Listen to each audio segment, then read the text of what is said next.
नमस्कार, आप देख रहे हैं भोपाल महानगर न्यूज। मैं हूं आपके साथ हर्षिता। ये करते हैं खबरों से शुरुआत।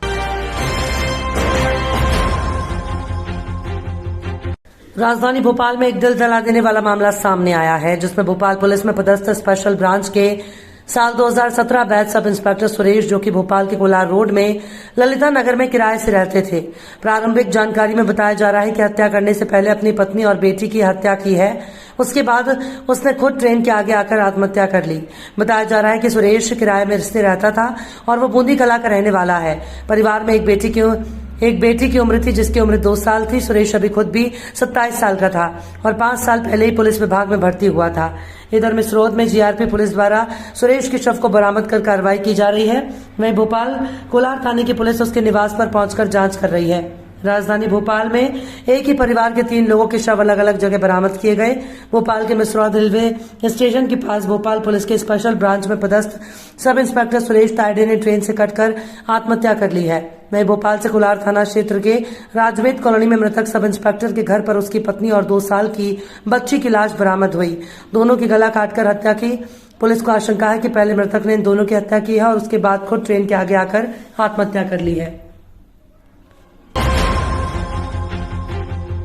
मध्य प्रदेश युवक कांग्रेस के अध्यक्ष विक्रांत भूरिया का कहना है कि भारतीय जनता पार्टी और संघ ने मिलकर पैसा एक्ट के नाम पर सिस्टम को हाईजैक कर लिया। विक्रांत भूरिया का आरोप है कि भाजपा अपने एजेंट को इस कानून के क्रियान्वयन में नियुक्तियां दे रही है, वहीं दूसरी ओर लाखों युवाओं के साथ विश्वासघात किया जा रहा है। विक्रांत भूरिया ने बताया, केंद्र की यूपीए सरकार ने 1996 में संसद ने पैसा एक को पारित किया था, जो दिलीप सिंह भूरिया की अध्यक्षता में गठित कमेटी की ड्राफ्ट पर आधारित था। लेकिन आज भाजपा ने पूरी तरीके से कमजोर और फर्जी पैसा कानून लागू किया है। आदिवासी वर्ग की मूल भावनाओं के बिल्कुल विपरीत है और उनके साथ बहुत बड़ा खिलवाड़ किया जा रहा है। देखिए, पैसा एक्ट एक बहुत संवेदनशील मामला है। आदिवासियों के दिल से जुड़ा, उनके हितों से जुड़ा हुआ है। और पैसा कानून बनाने वाले हम लोग, जो 1996 में पैसा कानून बन चुका था, और पैसा को बिगाड़ने वाले इनके जो नियम इन्होंने बनाए हैं, जो सरकार ने बनाए हैं, वो बीजेपी ने बनाए और शिवराज सिंह चौहान ने जो नियम बनाए, और उसमें भी 20 साल लगा दिए। उसके बाद जो इन्होंने भर्तियां करी पैसा कानून की जागरूकता फैलाने के लिए, उसमें जबरदस्त भ्रष्टाचार हुआ है। पहले एक सेडमैप एजेंसी के माध्यम से इन्होंने एग्जाम करवाया, जिसमें ब्लॉक कोऑर्डिनेटर की सैलरी 25,000 थी और जो जिला कोऑर्डिनेटर था उसकी सैलरी 45,000 थी, और ऐसी 14 वैकेंसी थी जिसमें और एग्जाम होना थे। तो उसके बाद भी इन्होंने वो पूरी की पूरी जो एग्जाम थी, जब उनको इंटरव्यू कॉल आ गए, उसके बाद पूरी स्थगित कर दी। ना कोई कारण बता पाए, ना उसका कोई नियम बता पाए। उसके बाद एमपी कौन एक आउटसोर्सिंग एजेंसी है, उसके माध्यम से आउटसोर्स कर ऐसे लोगों को चयनित कर लिया, 119 लोगों को, जिनका पढ़ाई से कुछ ना लेना देना है, ना जिनका कोई एजुकेशनल क्वालिफिकेशन है। एक ही क्वालिफिकेशन है, या तो आरएसएस के लोग हैं, या बीजेपी के लोग हैं, या किसी संगठन से जुड़े हो जो बीजेपी से संबंधित है। हमारा ये कहना है कि आपने युवाओं का रोजगार क्यों मारा। हम चाहते हैं कि जो सेडमैप ने एग्जाम करा, जो नियम बनाए थे और जिससे मेरिट लिस्ट तैयार हुई थी, उसी के हिसाब से होना चाहिए। और सबसे बड़ी विडंबना इसमें यह भी है कि 119 लोग जो चयन हुए, उसमें एक भी महिलाओं को जगह नहीं मिली है। तो क्या ये महिलाओं को इस लायक नहीं समझते थे कि उनको जगह दे सके? तो ये महिला सम्मान, लाडली बहना योजना, ये सब क्या फर्जीवाड़ा है? जिस तरह से फर्जी पैसा कानून की फर्जी नियुक्तियां हुई, पूरे देश को ये फर्जीवाड़े में बेचने का काम कर रहे हैं, और ये किसी के सगे नहीं हो सकते। कुछ लोगों पर भी आरोप लगाया, आपने नाम भी लिए। मैंने नाम लिए हैं। जब भी इस तरह का कोई कांड होता है और आदिवासी समाज के साथ एक बहुत बड़ा छल होता है, उसमें 2 लोगों के नाम प्रमुखता से आते हैं। एक है मुख्यमंत्री का सचिव लक्ष्मण मरकाम, जो कि नेवी से आए हैं। अगर वो देशभक्ति सही में करना चाहते तो देश की भक्ति करे, बीजेपी के एजेंट बनकर यहाँ काम ना करें। दूसरा नाम आता है निशांत खरे का। इन लोगों ने समाज को खत्म करने के लिए, बर्बाद करने के लिए सुपारी ले रखी है, और ये लोग पूरी तरह से समाज को बरगलाने, लोगों को भड़काने और बर्बाद करने का आदिवासी समाज का काम करते हैं। All India federation of working journalist IFWJ का 74वां राष्ट्रीय अधिवेशन रतलाम जिले के जावरा में आयोजित किया गया।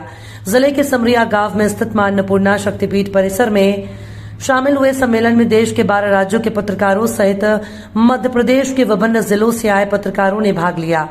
मां अन्नपूर्णा शक्तिपीठ के महामंडलेश्वर मधुसूदनानंद जी के मुख्य आतिथ्य और संस्कृति विभाग में राज्य मंत्री का दर्जा प्राप्त भरत दास बैरागी के साथ सम्मेलन में जाने माने रामकथा वाचक पंडित भीमा शंकर भी शामिल हुए।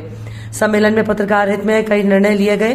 सम्मेलन को संबोधित करते हुए IFWJ के राष्ट्रीय अध्यक्ष अवधेश भार्गव जी ने शक्तिपीठ परिसर में आयोजित सम्मेलन से नई ऊर्जा मिलने की बात कही। उन्होंने पत्रकारों के कल्याण के लिए संगठन द्वारा किए जा रहे कामकाज की जानकारी दी और उन्हें आने वाली समस्याओं को दूर कराने के लिए हर संभव कोशिश करने का वादा किया। सम्मेलन में मध्य भारत वर्किंग जर्नलिस्ट यूनियन के प्रदेश अध्यक्ष एनपी अग्रवाल ने पत्रकारों की आकांक्षाओं पर खरा उतरने के लिए समुचित प्रयास करने को कहा। उन्होंने पत्रकारों से एकजुट होकर अपनी लड़ाई लड़ने का आह्वान किया। इस मौके पर उज्जैन से प्रकाशित होने वाले दैनिक अग्निपथ के प्रधान संपादक अर्जुन सिंह चंदेल ने मौजूदा समय को पत्रकारिता के लिए संक्रमण काल बताया। उन्होंने पत्रकारों से कहा कि वे अपने कर्तव्यों पर खरा उतरने के लिए अपनी कोशिश जारी रखें। सम्मेलन को तेलंगाना से आए वरिष्ठ पत्रकार चन्नई रेड्डी और मंदसौर की समाज सेविका हसीना बुआ ने भी संबोधित किया। सम्मेलन में शक्तिपीठ के महामंडलेश्वर महंत मधुसूदनानंद जी और पंडित भीमा शंकर ने भी पत्रकारों को आशीर्वाद दिया। महामंडलेश्वर ने पत्रकारों को देवर्षि नारद का वंशज बताया। उन्होंने पत्रकारों से समाज कल्याण के लिए काम करने की अपील की। ग्वालियर में शुक्रवार शाम स्वर्गीय माधवराव सिंधिया की जयंती पर आयोजित भजन संध्या में उस समय हड़कंप मच गया जब प्रदेश सरकार के स्वास्थ्य मंत्री प्रभुराम चौधरी के जूते चोरी हो गए। मंत्री जी के जूते चोरी होने का पता चलते ही खुद मंत्री, उनका स्टाफ और आधा सैकड़ा पुलिसकर्मी और अन्य स्टाफ जूते ढूंढने में जुट गए। करीब आधा घंटा तक जूते तलाशने के लिए कड़ी मशक्कत की गई, लेकिन जब जूते नहीं मिले तो मंत्री प्रभुराम एक कार्यकर्ता के जूते पहनकर रवाना हो गए। शुक्रवार को स्वर्गीय माधवराव सिंधिया की 78वीं जयंती थी। इस उपलक्ष्य में केंद्रीय मंत्री ज्योतिरादित्य सिंधिया ने कटोरा ताल स्थित सिंधिया छतरी पर भजन संध्या का कार्यक्रम रखा, जिसमें प्रदेश के मुखिया शिवराज सिंह चौहान, प्रदेशाध्यक्ष वीडी शर्मा के अलावा 1 दर्जन प्रदेश सरकार के मंत्री और पूर्व मंत्री ने शिरकत की। इनमें सिंधिया समर्थक मंत्री प्रभुराम चौधरी भी शामिल थे। भजन संध्या में शामिल होने के बाद जब मुख्यमंत्री शिवराज सिंह चौहान रवाना हुए तो उनकी कुछ देर बाद मंत्री प्रभुराम चौधरी भी जाने को हुए। वो भजन संध्या के गेट पर पहुंचे, जहां उन्होंने अपने जूते उतारे। जूते ही नहीं मिले। छतरी परिसर से मंत्री प्रभुराम चौधरी के जूते गायब थे। इस पर वहां हंगामा खड़ा हो गया। मंत्री जी और उनका स्टाफ आधे घंटे तक जूते तलाशते रहे, लेकिन जूते नहीं मिले। पुलिस ने भी जूतों की खोजबीन की, लेकिन नहीं सफलता मिल सकी। पता नहीं जूते आसमान खा गया या जमीन निकल गई। हैरत अंगेज इस घटना से सभी हैरान और परेशान हो गए हैं कि आखिर मंत्री जी का जूता गया तो गया कहां। भिंड एसपी शैलेंद्र सिंह चौहान के निर्देशन में लाहार एसडीओपी के मार्गदर्शन में थाना प्रभारी वरुण तिवारी ने अंतर्राज्यीय चोर गिरोह का पर्दाफाश किया है। लाहार थाना क्षेत्र के रूहानी जागीर और उदौतपुरा में हुई चोरियों के आरोपी जो नीमच के रहने वाले थे और मुखबिर के द्वारा सूचना मिली कि होली के त्योहार पर वो अपने घर आए हुए हैं, तभी लाहार थाना प्रभारी वरुण तिवारी ने पुलिस टीम गठित कर मुखबिर के बताए स्थान कुकटेश्वर जिला नीमच में दबिश दी तो पुलिस को आधा देख आरोपी भागने लगे। पुलिस ने घेराबंदी कर तीनों आरोपियों को पकड़ा, जिनके कब्जे से 105 ग्राम सोना, 2.5 किलो चांदी और 6 एंड्रॉइड मोबाइल जब्त किए हैं। पकड़े गए कुल मशरूका की कीमत करीब 8 लाख रुपए बताई गई है। पकड़े गए आरोपियों ने मध्य प्रदेश, उत्तर प्रदेश, गुजरात सहित अन्य प्रदेशों में 23 से ज्यादा वारदातों को अंजाम दिया था। आरोपी कंटेनर में बैठकर सुल्तान इलाके में कंटेनर रोककर राहगीरों के साथ वारदात करते थे और उसी कंटेनर में बैठकर फरार हो जाते थे। फिलहाल एसपी शैलेंद्र सिंह चौहान ने बताया कि आरोपियों से पुलिस की पूछताछ जारी है। जिनके द्वारा इस घटना को अंजाम दिया गया, उनका पता लगाने का प्रयास किया जा रहा था। उसी तारतम्य में थाना प्रभारी लाहार और इनकी टीम जो लगी हुई थी, उनको सूचना प्राप्त हुई और उन्होंने उसके आधार पर उसको जब डेवलप किया तो इसमें चोरों के एक गिरोह की जानकारी लगी, जिनके द्वारा इस वारदात को करने की पुलिस को पता चला।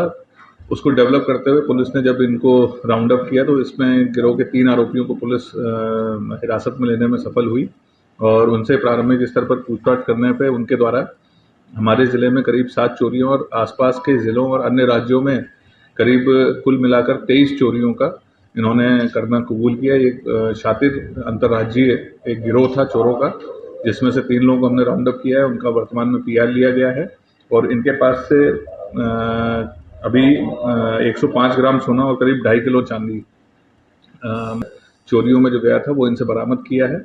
बाकी इनका पीआर लिया जाकर अन्य आरोपियों के विषय में इनसे पूछताछ की जा रही है और इनकी बताए अनुसार उनको शीघ्र से शीघ्र गिरफ्तार कर उनके माध्यम से भी जो अन्य चोरी में मशरूका गया है उसकी बरामदगी के भी प्रयास किए जाएंगे। सर, गिरोह के कितने अभी जो प्रारंभिक स्तर में पूछताछ में सामने आया है उसमें इन लोगों ने 3 अन्य लोगों के नाम बताए हैं। बाकी जब वो पकड़े जाएंगे तब हो सकता है इसमें अन्य लोगों के भी नाम सामने आए। बाकी पूरी टीम जिसने इसमें अच्छा काम किया है। एक बहुत ही कठिन केस था जिसको सॉल्व करने में ये सफल हुए हैं और इन्होंने एक बहुत शातिर गिरोह को, जो कि नीमच में बेसिकली वहाँ का था और अन्य सभी जगहों जाकर राजस्थान, गुजरात, कर्नाटका तक में इन्होंने चोरियां की हैं, यूपी में भी उनका पता लगाया और उनके 3 आरोपियों को राउंड अप करने में सफल हुए। तो इन्होंने काफ़ी अच्छी मेहनत की, जिसका इनको इनाम दिया जाएगा। ये किस प्रकार घटना को अंजाम दिया?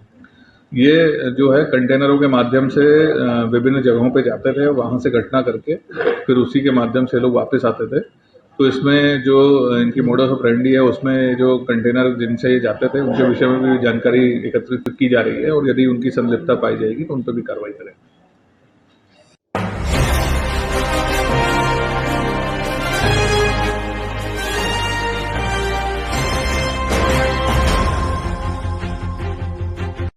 नमस्कार, आप देख रहे हैं भोपाल महानगर न्यूज। मैं हूं आपके साथ हर्षिता। ये करते हैं खबरों से शुरुआत।